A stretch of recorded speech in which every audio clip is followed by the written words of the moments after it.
दोस्तों नमस्कार, मैं हूं क्षितिज कांत और आप देख रहे हैं 4PM न्यूज नेटवर्क। इस समय मैं राजधानी लखनऊ में हूं और आपको बता दूं इस समय मैं जिनके साथ में बैठा हुआ हूं वो है रविदास मल्होत्रा।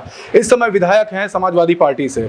आप देख रहे हैं एक टॉपिक लगातार ट्रेंड कर रहा है, लाउड स्पीकर विवाद। इसी के चलते आज हम बात करेंगे क्या अब एक नया ट्रेंड शुरू होने वाला है भारत में। 5 टाइम जैसे नमाज पढ़ी जा रही थी, क्या अब उसी तरीके से 5 टाइम हनुमान चालीसा का पाठ सुनाई देने वाला है। रविदास मल्होत्रा जी, आपका बहुत बहुत स्वागत है हमारे चैनल पर। अजान केवल 2 मिनट से कम समय में 5 बार होती है, यानी कि पूरे 24 घंटे में 10 मिनट से भी कम समय में अजान होती है। बाकी समय में कभी भी हनुमान चालीसा हो, इस पर किसी को कोई आपत्ति नहीं है। हनुमान चालीसा के लिए भी कोई माइक लगे, इस पर किसी को आपत्ति नहीं है। और मैं समझता हूँ कि दुनिया का मालिक एक है, और चाहे उसकी पूजा मंदिर में हो, चाहे मस्जिद में हो, चाहे गुरुद्वारे में हो और चाहे चर्च में हो, दुनिया का मालिक एक ही है। ये भारतीय जनता पार्टी अनावश्यक रूप से लोगों को लड़ाने के लिए और नफरत पैदा करने के लिए इस तरह की भाषाओं का इस्तेमाल कर रही है। अच्छा बाबूजी, एक बात करेंगे, एक आप लगातार देख रहे हैं बुलडोजर को लेकर के तमाम सारी बातें हो रही हैं, इस पर क्या कहेंगे? क्योंकि एक बुलडोजर लेकर के एक मानसिकता बन गई है कि कुछ छोटा सा भी अगर गड़बड़ होगी तो बुलडोजर चली जाएगा। भाजपा की सरकार राजनीतिक विद्वेष और बदले की भावना से बुलडोजर से विपक्षी नेताओं के, विधायकों के मकान गिराने का काम कर रही है। अगर जो माफिया हैं उनके खिलाफ गिराना है तो लखीमपुर में आशीष मिश्रा, जिसको सुप्रीम कोर्ट ने इसकी बेल हाई कोर्ट ने दी थी, खारिज कर दी और उसको सरेंडर करने का आदेश दिया, वो 5 किसानों की हत्या का दोषी है, उसका मकान गिराओ बुलडोजर से। शाहजहांपुर में भारतीय जनता पार्टी के केंद्रीय गृह राज्य मंत्री चिन्मयानंद, जो कई लड़कियों से बलात्कार के आरोपी थे, और एक लड़की सुप्रीम कोर्ट गई, सुप्रीम कोर्ट से जांच के आदेश हुए और उसके बाद चिन्मयानंद दोषी पाए गए और 1 साल जेल में रहे।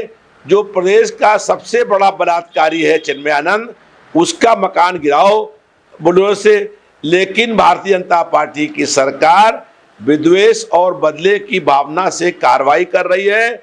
गरीब लोगों के मकान, गरीब आदमी की झोपड़ी और कच्चे मकान गिराने का काम हो रहा है। ये बहुत ही निंदनीय कार्य है। अच्छा, एक बात और करूंगा, देख रहे थे कई एक वीडियो वायरल होती है जिसमें देखते हैं कि मस्जिद में जाकर के भगवा झंडा लगा दिया जा रहा है, तो ये लोग कौन हैं जो झंडा जाके लगा दे रहे हैं? ये भारतीय जनता पार्टी के लोग हैं जो पूरे प्रदेश में, पूरे देश में नफरत फैलाने का काम कर रहे हैं और जाकर के मस्जिद के अंदर भगवा लगाने का काम कर रहे हैं। किसी को कहीं पर कोई भगवा लगा, इस पर आपत्ति नहीं है, लेकिन भारतीय जनता पार्टी के लोग दंगा कराने के लिए, झगड़ा कराने के लिए और नफरत फैलाने का काम कर रहे हैं, जो उचित नहीं है।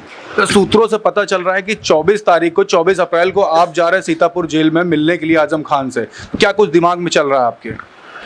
24 अप्रैल को मैं सीतापुर जेल में बंद जो आजम खान साहब हैं, जो समाजवादी पार्टी के विधायक हैं, पहले सांसद थे, समाजवादी पार्टी के कई बार प्रदेश सरकार के मंत्री रहे हैं, समाजवादी पार्टी के राष्ट्रीय महासचिव हैं, जेल में भाजपा की सरकार उनको यातनाएं देने का काम कर रही है। भारतीय जनता पार्टी की सरकार राजनीतिक विद्वेष और बदले की भावना से कार्रवाई कर रही है। इसलिए 24 अप्रैल को मैं 11 बजे जेल के अंदर बंद आजम खान साहब से मिलने जाऊंगा और हम लोग सड़क से लेकर के विधानसभा के अंदर तक जुल्म और अन्याय के खिलाफ संघर्ष करने का काम करेंगे। भारतीय जनता पार्टी लगातार दमन से, जुल्म से, अन्याय से सरकार चला रही है। उत्तर प्रदेश में इस समय 48 जिलों के अंदर 136 पत्रकार बंद हैं। जो पत्रकार सरकार के खिलाफ लिखता है, जो पत्रकार सरकार के खिलाफ बोलता है, वो आज सरकार उसको जेल में बंद करने का काम कर रही है। हाथरस में जिसने लिखा था कि लड़की का अपहरण हुआ, उसके बाद बलात्कार हुआ, उसकी हत्या हो गई और 2 बजे रात में उसके शव को पेट्रोल डाल करके आग लगा दिया गया। तो जिस पत्रकार ने सिद्दीक कंपन ने लिखा था, वो 1.5 साल से जेल के अंदर बंद है। एक पत्रकार ने जो बच्चों को स्कूलों में खाना मिलता है उसमें कीड़े पड़े थे और वो सामान खराब हो गया था, वो खिलाने का दिखाया, वो आज तक जेल के अंदर बंद है। ऐसे ही बहुत सारे पत्रकार जो सरकार के खिलाफ सच बोलते हैं, वो आज जेलों के अंदर बंद हैं। हम लोग विधानसभा के अंदर मजबूती के साथ सरकार को इन मुद्दों पर घेरने का काम करेंगे और सड़क से लेके विधानसभा के अंदर तक हम लोग सरकार के जुल्म, अन्याय और जनता की समस्याओं को लेकर के संघर्ष करने का काम करेंगे।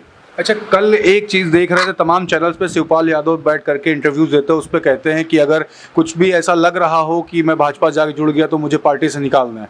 तो क्या ये सब क्या चल रहा है? कुछ हम बताएंगे। समाजवादी विधायक हैं आप, तो कुछ अंदर कुछ राजनीति आप समझ रहे होंगे, इस पे क्या कहेंगे? समाजवादी पार्टी के सारे विधायक जो है वो अखिलेश यादव जी को प्रतिपक्ष का नेता मानते हैं।